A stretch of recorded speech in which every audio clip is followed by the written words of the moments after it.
whole everything. Hello guys, my name is Jorael White, and I'm here to pretty much go over simple training.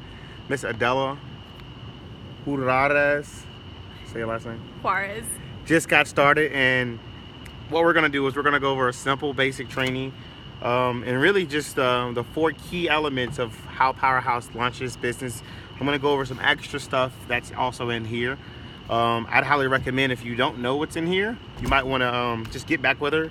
If she shared this with you, if she showed this with you, this is something that's powerful. The biggest thing that you could take away from Powerhouse is this: is that whatever you're looking for, we have it, but you have to know what you're looking for. So I wanted to congratulate Miss Adela. Thank you For taking that step.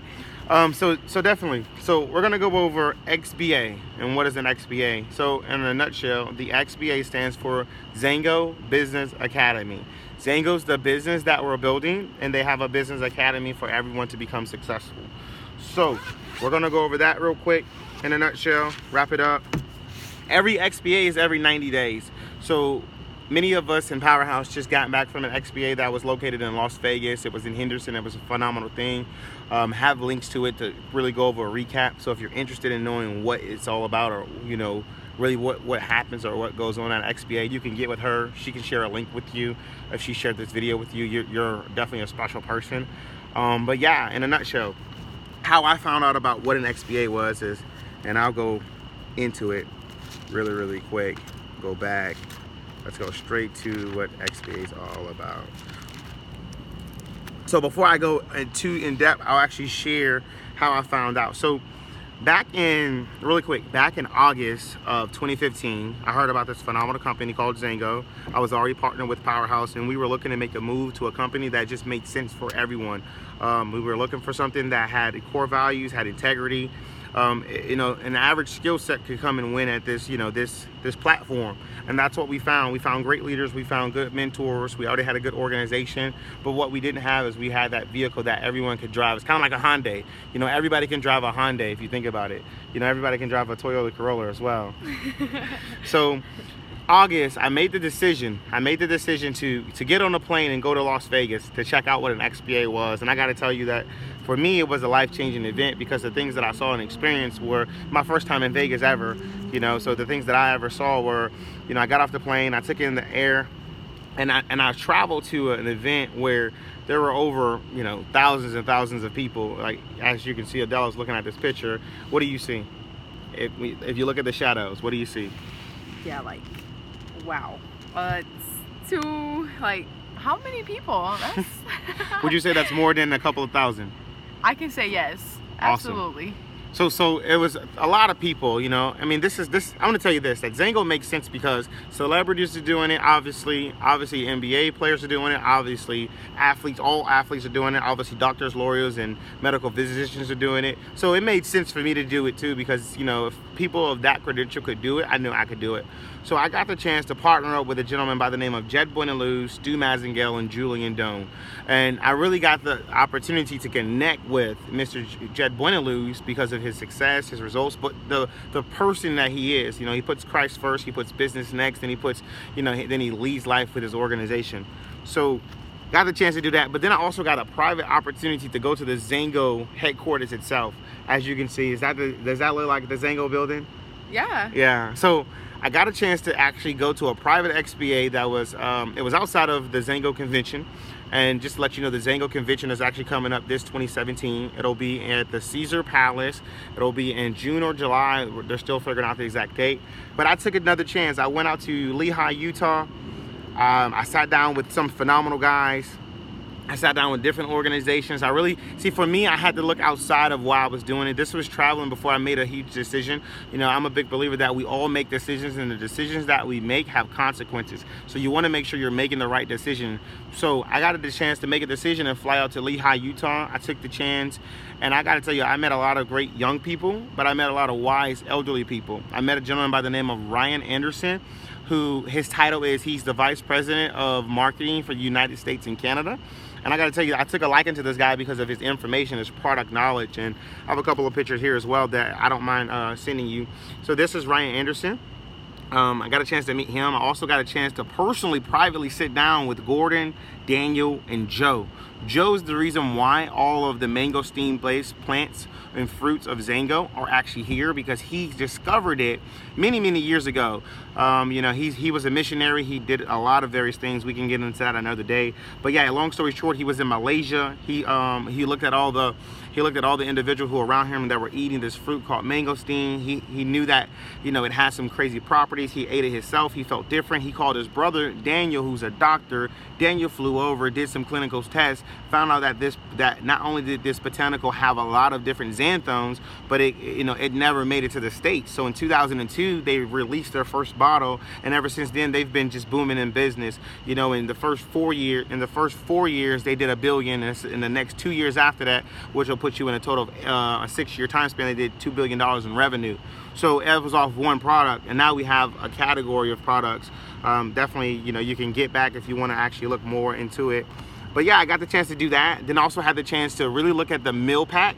If you've ever wanted to do anything with helping kids and giving back, I got to tell you that the Xango Business Academy has a great opportunity for really you can reach out, help people, and help kids in third world countries.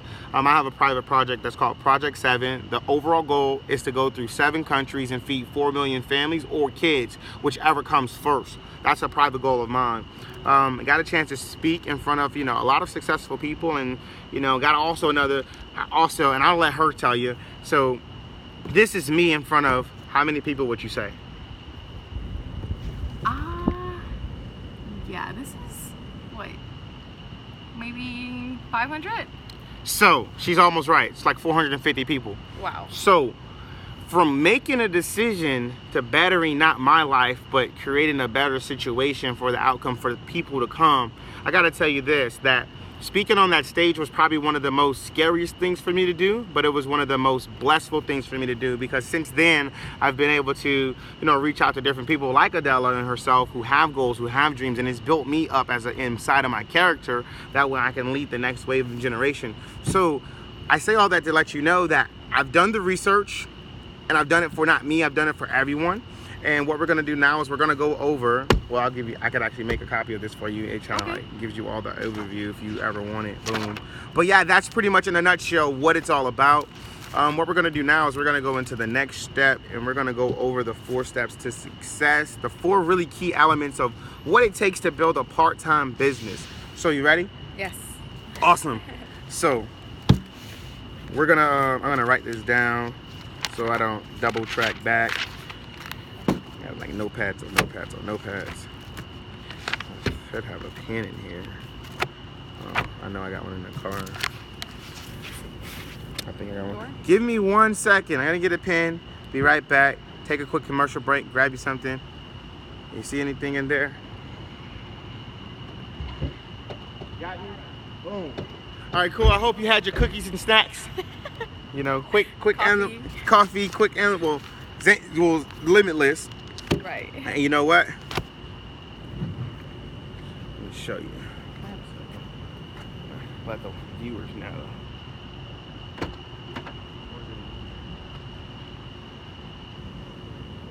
Trunk. Who's that? Oh wait, this is your phone. Yeah.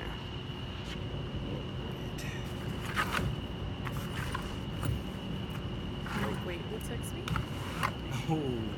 All right, cool. I'll show you before it's all over. So, first thing first, guys, and you know, I went over a little bit of this with Adela, so she's well aware. But look, the first thing first is this. The first thing you got to understand about building a part-time business or building any business as an entrepreneur is this. This is the biggest thing that I can tell you, is that you have to be forewarned that, and we went through this already, right?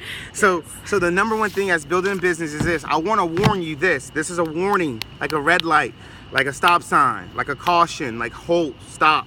That not everybody's going to see the same vision as you. Like if you don't get this, don't bother going to the next step. If we don't get this, you just need to really think, really immerse this. Really immerse, tell them. Yes. No has to be your favorite word. Boom. Okay? You got to get this. Because every person that you've ever looked up to, from Steve Jobs to Bill Gates, Donald Trump, you know, who cares about his political campaign. But in general, you have to understand that you gotta like, no, not everyone's gonna see the vision. Not everyone's gonna have the same desires. Not everybody's willing to go up. Not everybody's willing to sacrifice. Not everybody's willing to do what you want to do to get to the next step. Yes. Everybody wants to go to this next step in this staircase, but no one's ready to take no steps. No one's not ready at all. It's not happening. So look, if you're ready to take a step, what you got to do is this. You got to separate yourself from all the negativity. You got to cut loose all the negative in your life. You got to get rid of all the lazy people. You know, success takes work. I tell you, like, right now, I've been doing this for 3 years. I made a decision to do this for 3 years, and I got to tell you, I've had ups, I've had downs, I've had stagnates, I've had plateaus. But the one thing that I realize is this: that is, if you're willing to go through all the BS, it's worth it. And I tell you that when I cut certain people off, it hurts. But what hurts? This is what I want you to understand. What will haunt you if you don't cut the people off? That's what I had to ask myself. If I don't cut this person off, in 5 years from today, 10 years from today, what's going to happen to me? Am I still going to be here, or am I going to get to the next level? And I got to tell you, I didn't want to risk not having something that I can control. So the one thing you can't control is, you can't control your future, but you can control who you associate with. So I'll leave it at that. But the next thing is, it's simple. It's, why do you want to build a business? You got to ask yourself. You got to do the mirror image. You got to look in the mirror. Go look in the mirror, and you got to ask yourself, why do you really want to build business? So what I want to do is, you know, for this is Adela. You know, we're gonna be honest. We're gonna be real, and you know, she'll be open as much as possible. She's willing to be open. Yes. But I'm gonna ask her, Adela, why do you really want to build the business? I really want to do it for the better of my family. You know, my family is my motivation. Family is the reason that I want to change my lifestyle. That's powerful. Okay, cool. So then the next question you gotta ask yourself is, you gotta ask yourself this. So we know why she wants to do it. Now, you ready for this? This is the deal breaker. This is the deal breaker. What are you willing to sacrifice? Whether it's time, whether it's hanging out with friends, going out on parties, what are you prepared to give up to go up? Seeing all this, and guys, I'm not being extra, okay? All this, seeing Natalie, okay, Natalie's not with us, but Natalie and Jorael, just wow, like, it's just a big wow, absolutely wow. And honestly, I would be giving up everything. Okay, no free time, it's cool, it's no problem, but I'm gonna get where I want to be, and that's no problem. I can sacrifice anything, no matter what, just to get where I want to be. Absolutely. So boom. Now the question is, you got to go ask yourself those same questions. And look, this is something that you're not modest with. This is something that you're honest with. Because at the end of the day, man, if you're not, you could lie to me, but you can't lie to yourself. And the one thing that will never lie to you is your results. So this is an action-based business. This is a result-oriented business. And you could tell me everything in the world, but guess what? At the end of the day, when I look at your back office, I know what you're prepared to do. So those are the first two. Recap, warning. Not everyone's going to see what you see. Why? You have to have, if my mentor said, if your why doesn't make you cry, then it's not strong enough for you to build a business.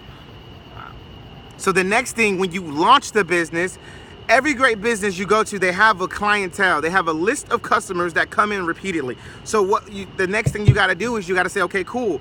My business is open. My reason is strong. What do I got to do? Well, you got to create a list.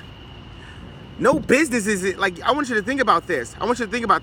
No business is around for as long as it is if it doesn't have a list of customers. So every time you go into Walmart, Walmart may not have a list of customers, but you see customers always in there. But the thing about this is, this business is super predictable because of the list. So you want to write a list of, at least in the first week, you want to write a list of at least 500 people. When I first got started 3 years ago, I made a list, my list, like literally, I went through social media, I went through contacts, I went through phone, I went through everything. And by the end of the night, I had 450 people. I didn't know I knew that many people. But guess what? When your reason is strong and you have prime intentions, you'll do whatever it takes. And you gotta have a do whatever it takes mentality if you're looking to get to the next level. So now, you ask me, after you create the list, after I've done all this research, what do? Well, it's time to get